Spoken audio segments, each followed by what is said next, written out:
Assalamualaikum warahmatullahi wabarakatuh. Perkenalkan, saya Aprilia Restiwidiati dari Program Studi Pendidikan Biologi 2019 akan berbagi informasi mengenai materi faktor yang berpengaruh terhadap pertumbuhan dan perkembangan pada tumbuhan.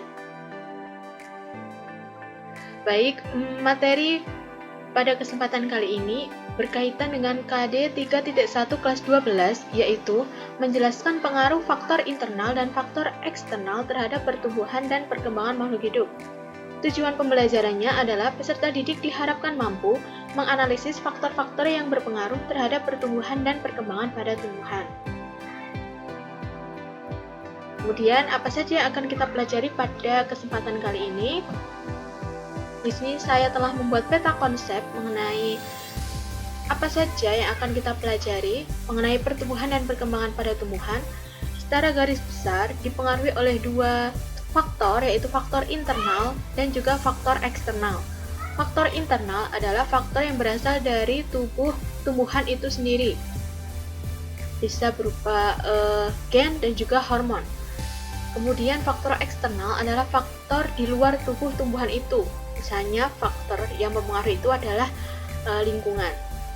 Hormon yang bekerja pada pertumbuhan dan perkembangan tumbuhan itu ada beberapa hormon, yaitu auksin, giberelin, sitokinin, gas etilen, asam absisat, kalin, dan juga asam traumalin. Masing-masing dari hormon tersebut memiliki peran dan fungsi masing-masing untuk pertumbuhan dan perkembangan tumbuhan. Sedangkan dari faktor lingkungan itu terdiri dari nutrisi, suhu, cahaya, tanah, air, dan juga kelembapan. Baik, kita akan mempelajarinya satu persatu ya. Tapi sebelum kita masuk ke dalam materi, kita flashback dulu. Apa itu pengertian atau perbedaan antara pertumbuhan dan juga perkembangan? Karena meskipun terdengar mirip ya, itu pertumbuhan dan perkembangan memiliki perbedaan. Mungkin dari dua gambar yang saya sajikan bisa sedikit mengingatkan atau flashback kembali apa itu pengertian dan perbedaan dari pertumbuhan dan perkembangan. Baik, di sini saya telah memberikan pengertian antara pertumbuhan dan perkembangan. Pertumbuhan yaitu peristiwa perubahan ukuran atau volume pada makhluk hidup selama masa hidupnya sebagai akibat dari perbanyakan sel dan perbesaran ukuran atau volume yang bersifat irreversible atau tidak dapat balik, sehingga makhluk hidup atau dalam hal ini tanaman yang sudah besar lagi itu tidak dapat kembali ke keadaan semula atau menjadi kecil lagi. Kemudian pertumbuhan ini bisa diukur karena bersifat kuantitatif, maka pertumbuhan ini dapat diukur dengan menggunakan alat ukur. Sedangkan perkembangan itu adalah suatu proses perkembangan makhluk hidup menuju tingkat kedewasaannya, ditandai dengan adanya perubahan struktur dan fungsi masing-masing organ tubuh. Ini misalnya adalah perkembangan organ reproduksi pada tumbuhan yang ditandai dengan munculnya buah atau menghasilkan buah. Itu perbedaan antara pertumbuhan dan juga perkembangan. Nah, sekarang sudah bisa membedakan kan antara pertumbuhan dan perkembangan. Jika pertumbuhan itu adalah perubahan volume atau ukuran, sedangkan perkembangan itu adalah perkembangan atau kematangan organ-organ yang berfungsi dalam tubuh tumbuhan itu sendiri, atau saya beri contoh itu kematangan organ reproduksinya sehingga dapat menghasilkan buah seperti itu. Kemudian faktor yang berpengaruh itu tadi sudah saya sampaikan ada dua faktor, yaitu faktor internal dan juga faktor eksternal. Faktor internalnya terdiri dari gen dan hormon. Kita akan membahasnya satu persatu. Di sini ada gen. Gen atau faktor hereditas merupakan penentu sifat yang diturunkan dari suatu individu kepada keturunannya. Gen pada tumbuhan ini dapat mempengaruhi ciri, sifat, bentuk tubuh tumbuhan, bunga, rasa buah, hingga proses metabolisme. Tumbuhan yang memiliki gen yang baik tentu akan bertumbuh kembang dengan baik pula. Sedangkan hormon, meskipun jumlahnya diperlukan hanya sedikit, namun hormon ini berperan penting karena memberikan pengaruh pada proses pertumbuhan dan perkembangan yang terjadi pada tubuh-tumbuhan. Tadi di slide awal sudah saya sampaikan bahwa pada hormon ini ada bermacam-macam hormon. Kita akan membahasnya satu persatu ya. Yang pertama itu ada hormon auksin. Hormon auksin itu berfungsi dalam pemanjangan sel, pembelahan dan juga diferensiasi sel. Kemudian ada giberellin yang berperan dalam pembentukan biji, perkembangan dan juga perkecambahan embrio. Kemudian ada sitokinin yang berperan dalam pembelahan sel, sitokinesis, merangsang pertumbuhan akar dan cabang. Kemudian gas etilen itu berperan dalam pematangan buah dan perontokan daun. Kemudian ada asam absisat yang berperan dalam proses penuaan dan juga gugurnya daun. Kemudian ada kalin yang berperan dalam proses organogenesis tanaman, serta asam traumalin yang berperan dalam proses regenerasi sel. Asam traumalin ini bekerja saat suatu tumbuhan itu mengalami luka, dan sel yang mengalami luka tadi akan diregenerasi oleh asam traumalin. Baik, tadi sudah ya faktor internalnya yang terdiri dari gen dan hormon. Kemudian kita akan masuk ke faktor eksternal yang terdiri dari suhu, nutrisi, air, kelembapan, cahaya, tanah, dan juga oksigen. Pertama itu ada nutrisi dan suhu. Kita bahas nutrisi dulu ya. Di sini pada gambar seperti saya analogikan bahwa tumbuhan dan manusia itu sama-sama perlu nutrisi untuk pertumbuhan dan perkembangannya.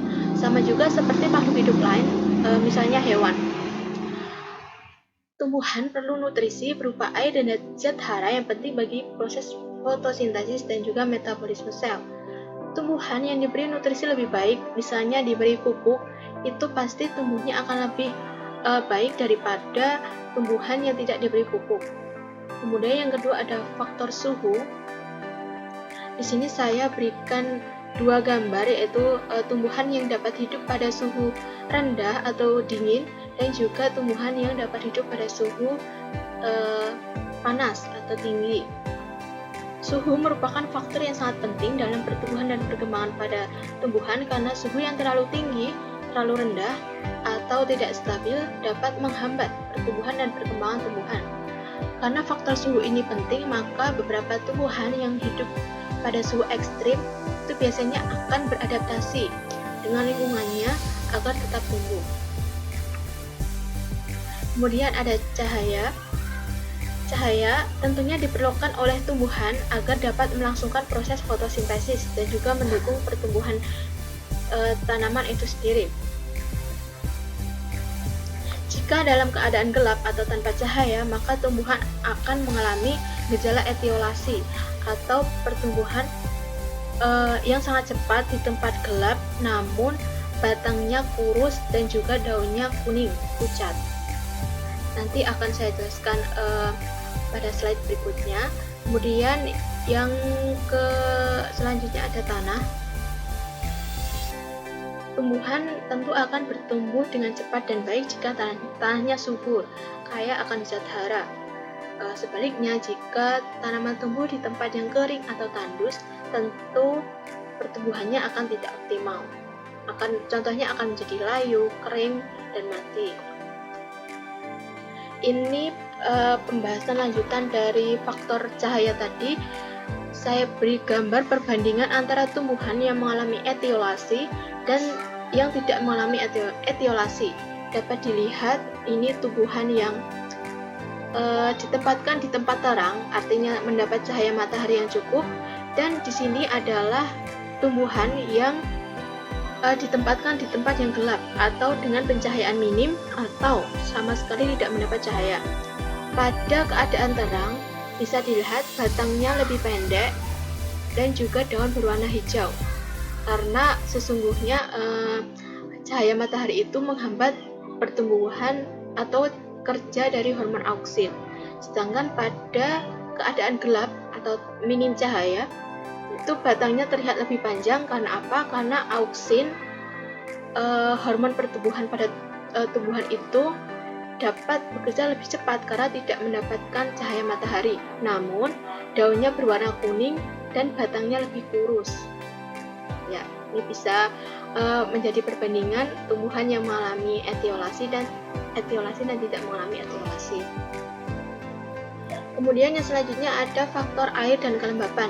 Ini mengapa saya gabungan menjadi satu, karena air dan kelembapan ini saling terkait. Tentu tumbuhan membutuhkan air untuk melangsungkan segala proses metabolisme yang terjadi dalam tubuh tumbuhan.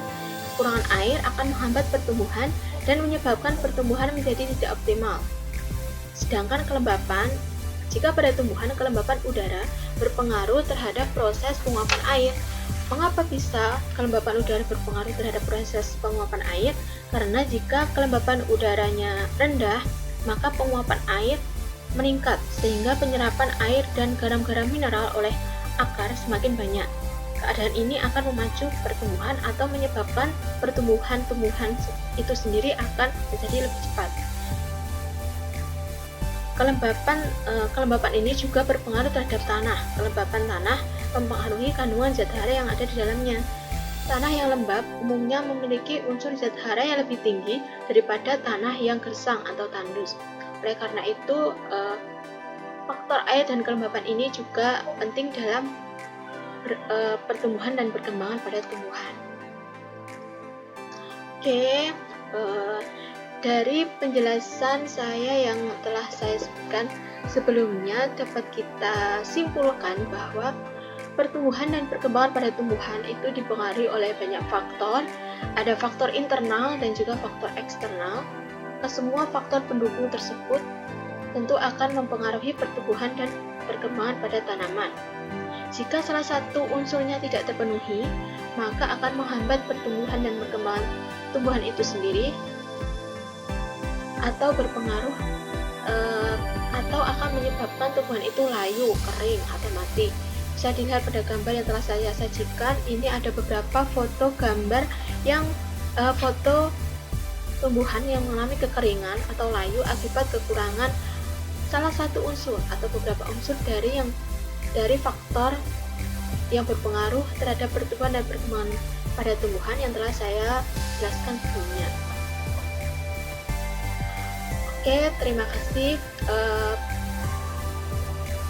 Terima kasih telah mendengarkan penjelasan yang telah saya sampaikan. Saya mohon maaf apabila ada banyak kesalahan.